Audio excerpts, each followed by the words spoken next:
Refaura Street, Ermita, Manila. Now, sa amin po, importante yung ganito dahil parati po naming sinasabi, certainly the Chief Justice is entitled to his defense and in fact, he has lawyers already defending him. But it is important, just like any person who is a respondent for a case pursuant to his, the performance of his public functions, you cannot use the resources of your office. So the fact that this matter or the resource of the Supreme Court is being used to ferry witnesses to and fro, I think smacks of some violation pertaining to the misuse of government funds when it comes to that. There's a huge difference as far as we are concerned because the House is performing a constitutional duty. We are effectively the prosecutors or like fiscals.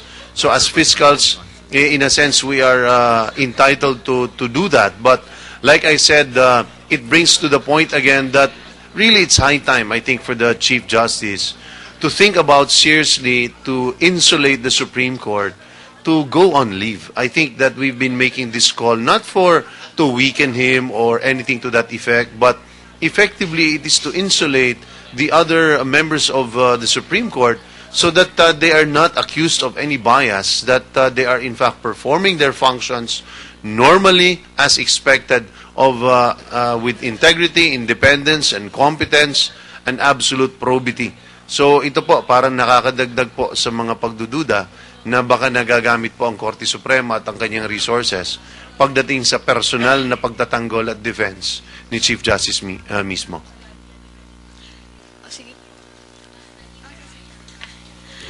Sir, doon na po sa trial kanina, observation lang, assessment doon sa ano bang napatunayan ng prosecution doon sa mga naging pagtatanong sa cross-examination po sa testigong si Araceli Bayuga?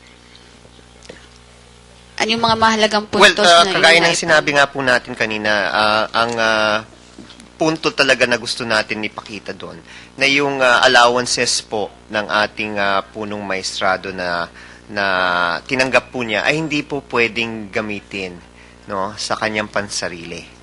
Yun yung whole point ng cross-examination kung titignan ho ninyo. Kaya iniisa ng abogado yan kung ano itong ibig sabihin nito, kung yan ba ay considered office expense, representation, etc., etc. At ito ay lalong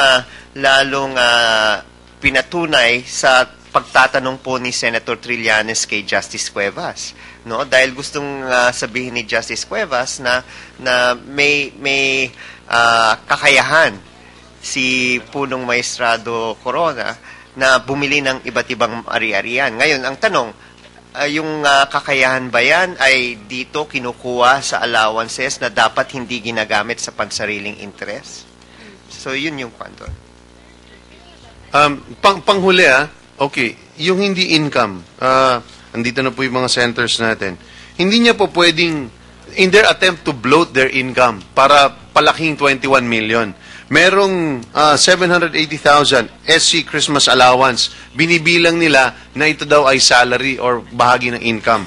Nakasulat mismo sa ebidensya nila, it is a Christmas allowance meant to augment expenses for subsidy of SC cash raffle and donations to charitable institutions.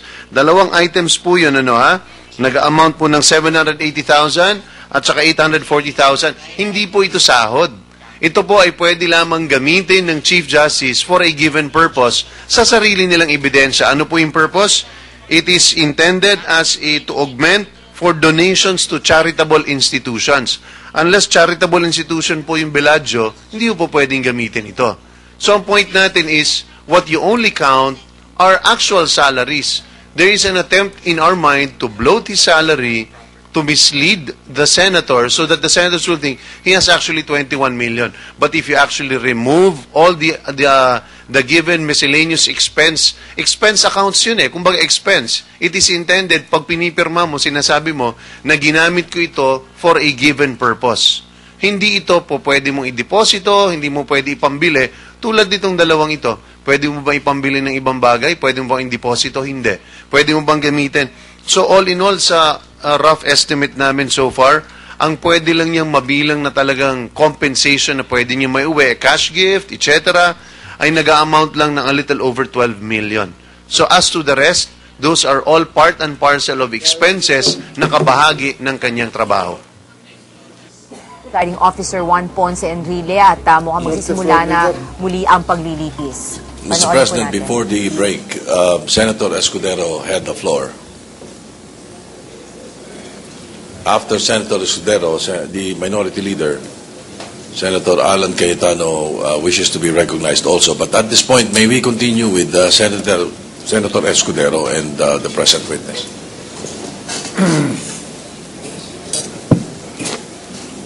Senator Escudero.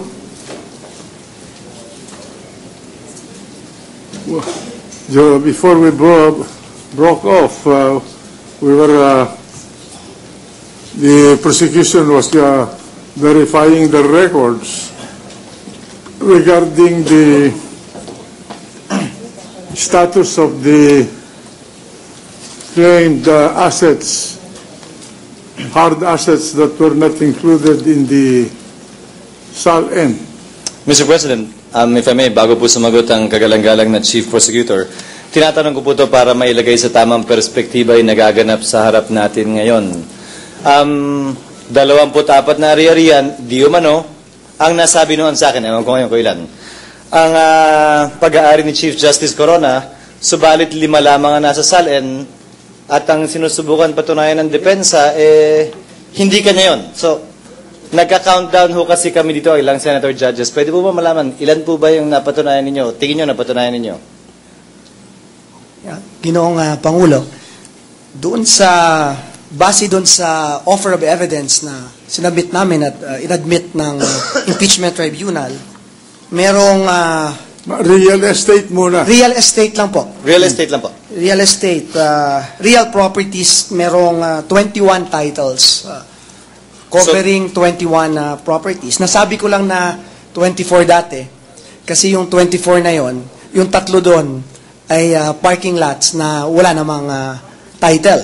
So naging 21 lang ngayon at 21 including 3 parking lots doon sa Beladio. 21 kasama na ho doon yung 3 parking lots. Tama So, po.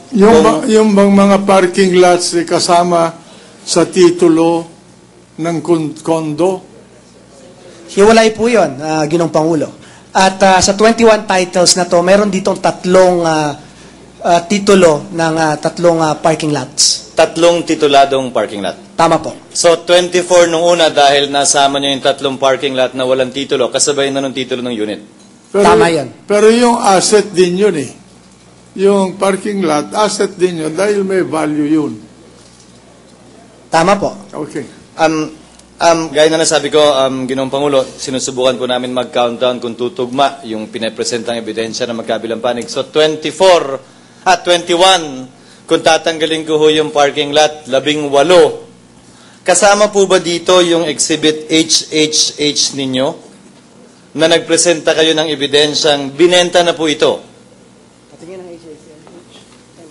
To make it...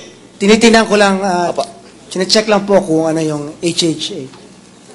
Hindi. Kasama na po yan. Sandali lang. Ang dati 24, di ba? Tama po. Tinanggal ninyo yung 3 dahil na parking lot yun. Dahil walang titulo po yung 3 yun. Walang titulo. So, 21. 21. Tama po, Ginong Pangulo. Ang may mga titulo yan. Tama po. Pero yung 3 na walang titulo, kanino yun? If I may answer, Mr. President, Yeah. kasama na ho yun nung condominium certificate of title kung saan nakadikit yung mga parking lot na yun. Kung hindi ako nagkakamali. Tama po yan. Okay. So yun ay yun. One asset yun involved in one title. Yes, sir. Okay. Now, may I ask, sa 21 na banggit nyo, 3 doon, parking lot, kasama na ba doon yung lupa sa Pansol, Quezon City, na ayon sa exhibit HHH ninyo, which is an absolute deed of sale, binenta na? O nilabas nyo na ba yun sa 21? Ayala Heights. Pansol. Kasama po yun sa 21 properties. But in your own exhibit, HHH, deed of absolute sale, binenta na ito. Nabenta na po ito noong 2010, di ba? Kailan nabenta? Pinapacheck ko lang po, pero ang pagkakaalam po namin dito, Ang date received po sa Register of Deeds ay April 13, 2010. correct, 2010. Pero ang sinama namin yon kasi nung may mga dates na year-end na dapat kasali pa yon sa kanyang sa SALN ng Respondent Chief Justice. So, Kaya hindi sinali. So kasama po Kasama sa sa 21. Yes. Kasama rin po sa 21 yung 7 na di umano pinatunayan ni Ginoong Vicente na siya na raw ang may-ari. Kasama po. Tama.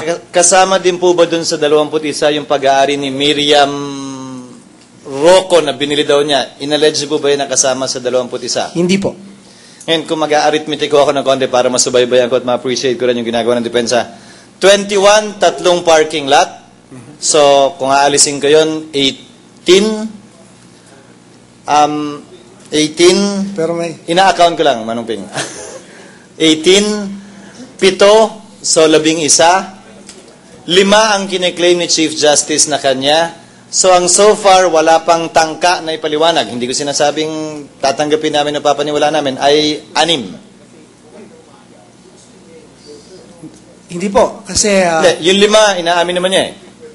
yung hindi namin, Yung walang niya inaamin na lamang ay 6. Yung walang tangka pa na pagpapaliwanag. Wala pang tangkang ipaliwanag. Yan. Tama po. So, yun ang hinihintay nating gawin kung sakasakali ng depensa. Tama po yan, Ginoong Pangulo. Ngayon, sa pera naman, sa bank accounts, para din makita namin kung saan papunta itong lahat nito.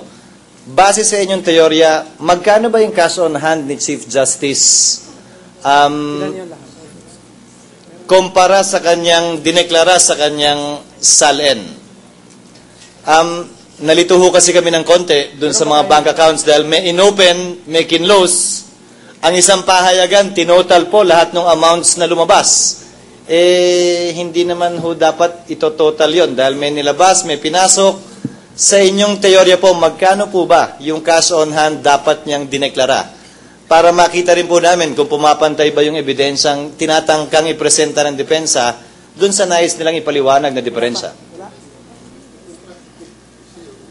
Yung during the break, ang kinumpute po namin, based dun sa offer of evidence, yung real property lang po. At a later time, Mr. President. At a later time, we will submit it. Just so that we can do a matching of the allegation and the answer of both the prosecution and the defense, that we can weigh how it has been answered thus far. Yeah, but and if the defense is still online with respect to being on issue on Article 2. Yes, but it was previously asked in the previous hearings of this honorable tribunal.